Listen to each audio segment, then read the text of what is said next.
Hello, hello et bienvenue dans ma lecture des énergies pour cette semaine du 10 au 16 juin.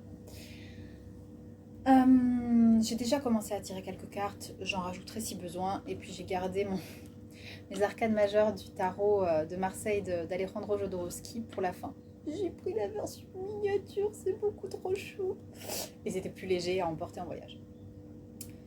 Euh, Déjà, avant de commencer, j'avais envie de dire quelques mots sur ce que moi je percevais des énergies actuelles. Là, ces 2-3 derniers jours, ça a été particulièrement compliqué en termes de vagues, de mouvements intérieurs et émotionnels, parfois de manière justifiée et souvent pour rien. D'une seconde à l'autre, ça fait ça. C'est hyper fatigant. J'ai passé ces 2 derniers jours à beaucoup plus dormir. Euh, et au vu des cartes là que j'ai tirées, ça confirme qu'il y a quelque chose actuellement dans l'air qui nous brasse, qui nous fatigue, qui nous chamboule intérieurement, qui font émerger des émotions qui étaient comme cristallisées, profondément enfouies, refoulées, et que c'est pas forcément évident à traverser, mais on nous enjoint à traverser tout ça et à comme se libérer, hein. Il y a l'idée de ne pas avoir peur de descendre, de presque s'asseoir au milieu de tout ça, de sonder tout ce qui se joue pour comme renaître, émerger de tout ça et être plus libre, euh, et plus soumis à ces contraintes invisibles. Qu'est-ce que j'avais noté d'autre? Ouais, on nous dit que, comme la semaine dernière, c'est un message qui revient. Si ça vous parle déjà, ces énergies-là, ça n'est pas évident, mais c'est essentiel de justement un maximum se relier à la joie. Donc ça va être unique à chacun. C'est qu'est-ce qui me fait me sentir en joie, euh, qu'est-ce qui me permet de ressentir ça.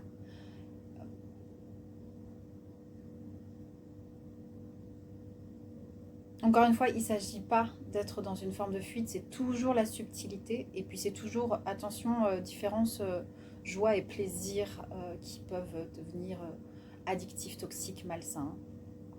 Euh, mais c'est plutôt des choses assez simples comme, je sais pas, moi ce serait voir des gens avec qui je ressens du lien et avec qui je passe un bon moment. Ça pourrait être aller marcher dans la nature, ça pourrait être me faire un bon repas.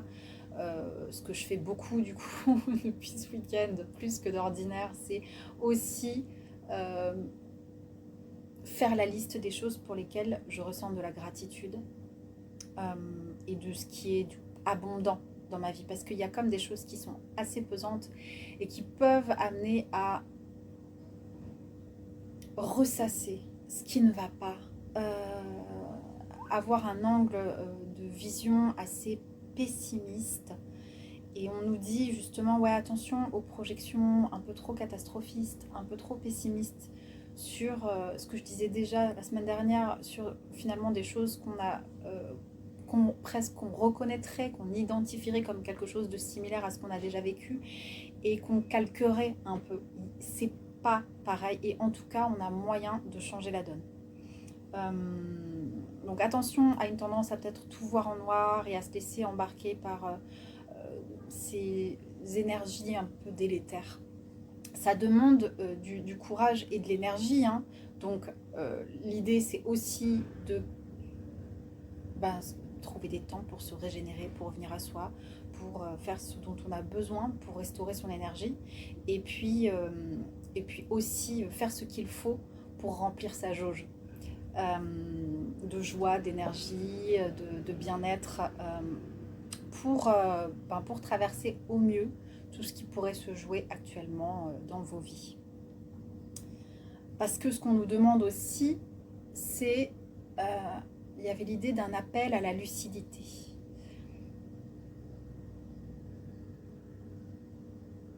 Et du coup, c'est pas des choses qui sont évidentes à voir, des situations de soi, des autres. Il y a l'idée de regarder en face.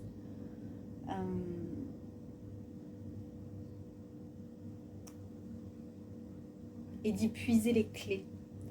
De voir ce qui se joue, de voir ce qu'on peut récupérer à son avantage en fait. Plus que se blâmer par exemple, ou voilà, ce genre de choses. Hein. Et pour avoir un levier pour agir à un endroit ou à un autre, mais pas rester dans comme une paralysie. Y a ce truc du système nerveux qui est agité avec soit être complètement paralysé, soit avoir cette tendance à la fuite, ou bien peut-être être dans une forme de mécanisme de défense un peu agressif comme ça. On nous met en garde sur ces mouvements-là. Si ça arrive, ça arrive.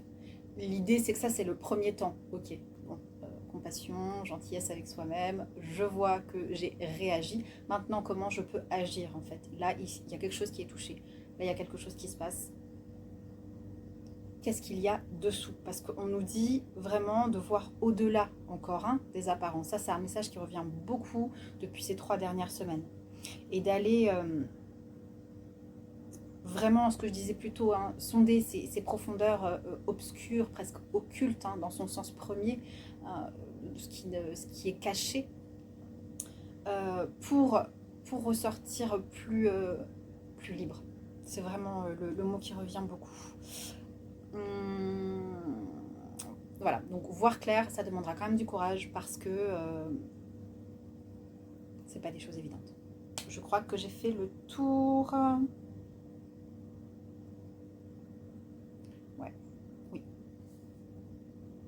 Donc il se passe des choses, ça remue, ça travaille intérieurement. C'est important de se faire du bien. On pourrait se sentir aussi un peu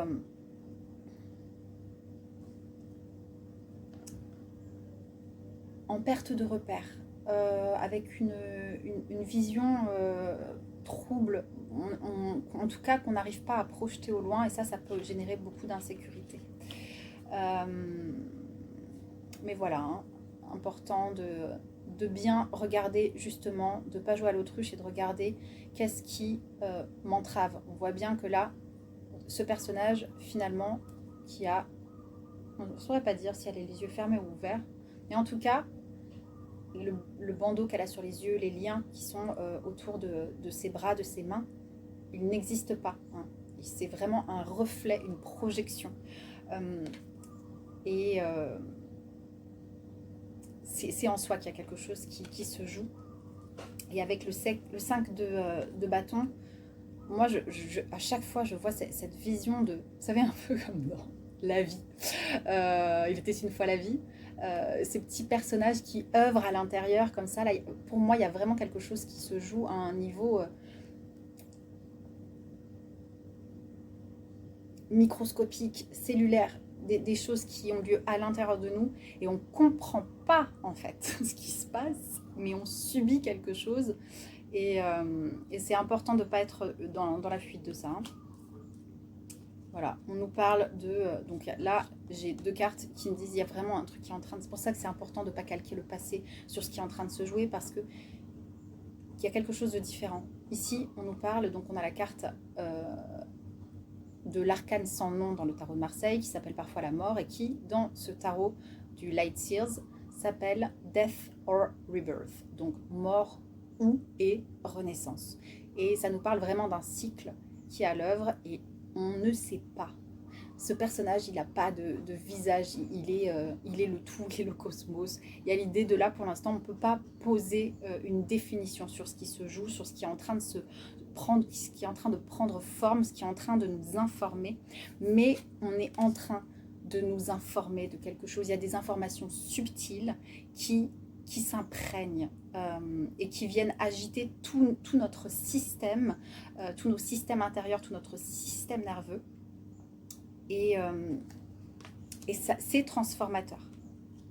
Donc, tout ce qu'on peut faire de mieux, c'est essayer de voir ce qui se joue pour nous sous la surface des choses et ne pas s'identifier, ne pas chercher à nommer, catégoriser, durcir, figer dans le marbre, alors que c'est une période qui est mouvante justement. Et donc cette carte, elle nous précise ça aussi. Donc là, c'est l'oracle des portes de l'intuition. Et cette carte, c'est la fin du passé. Tournez la page du passé, vous avez un fabuleux potentiel à exploiter. Pour moi, il y a quelque chose de florissant. Avec cette fleur, il y a aussi l'idée d'honorer ce qui a été, hein, de remercier. Il y a presque un geste rituel. Et de dire au revoir à des choses qui ont pu être, exister ou qu'on a pu croire.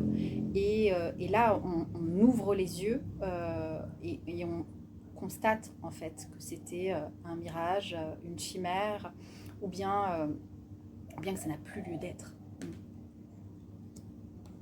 Et comme je vous disais, là, on a la carte du druide qui dit préservez votre espace. Il y a l'idée vraiment hein, d'aménager un espace presque sacré hein, pour accueillir ce qui vient et pas chercher à enterrer ça plus profond. C'est pas le but. Là, il y a vraiment un mouvement libératoire. Mais voilà. Et derrière ça, on a la carte de la montagne qui nous dit garder les pieds sur terre. Donc moi, je vois deux choses là-dedans. Il y a l'idée aussi ouais, de ne pas partir dans des fantaisies, se raconter des jolies histoires pour être dans une forme de fuite hein, et de vraiment rester un maximum factuel sur ce qui se joue, sur ce que je vois et sur... on relie les points en fait. Hein. Ça fait beaucoup de points communs comme ça. Qu'est-ce que ça me raconte? Je vois une image se dessiner. Et puis, ça me renseigne aussi sur le fait que ce que je vois, tel un iceberg en fait, hein, il y a la partie émergée, la partie immergée. Et là, c'est important aussi de creuser un peu et d'aller voir ce qui se joue sous le factuel. C'est ce que je disais juste avant quand je disais relier les points et essayer de voir ce qui se dessine. Ok. Ouais, donc là, c'est important d'accueillir tout ça et de conserver malgré tout une posture la plus optimiste possible, sans forcer. Hein. On ne force pas ce qui est là, parce que déjà, s'il n'y a pas beaucoup d'énergie,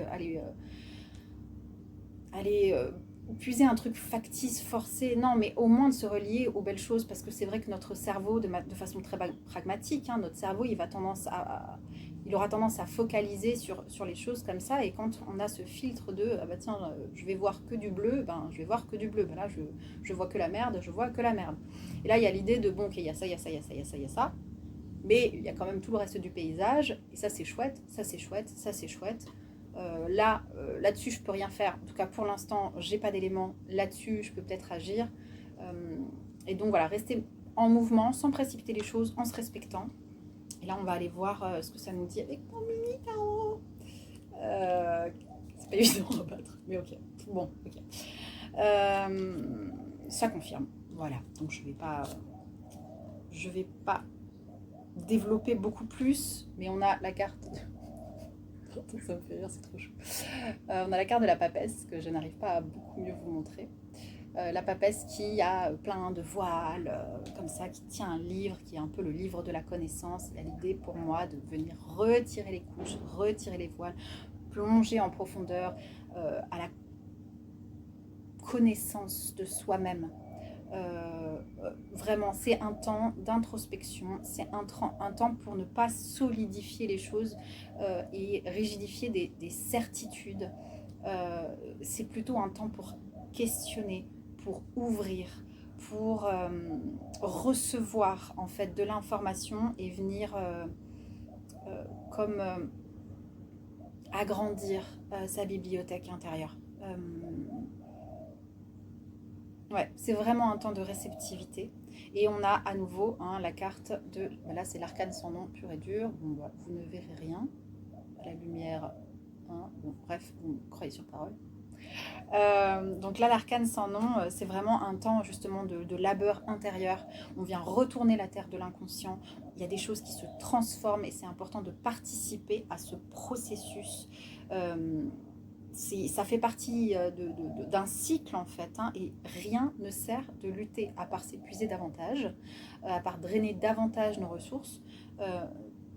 L'idée c'est vraiment d'être dans l'idée de ok, pour l'instant je n'y vois pas clair, pour l'instant j'arrive pas à nommer les choses, pour l'instant je ne comprends pas et mon mental ça l'agite dans tous les sens. Enfin, déjà je peux accueillir ça je peux le faire, et puis voilà, choisir encore une fois, voir où je peux agir et choisir d'agir à ces endroits là plutôt que de lutter aux endroits où de toute façon je n'ai pas de prise.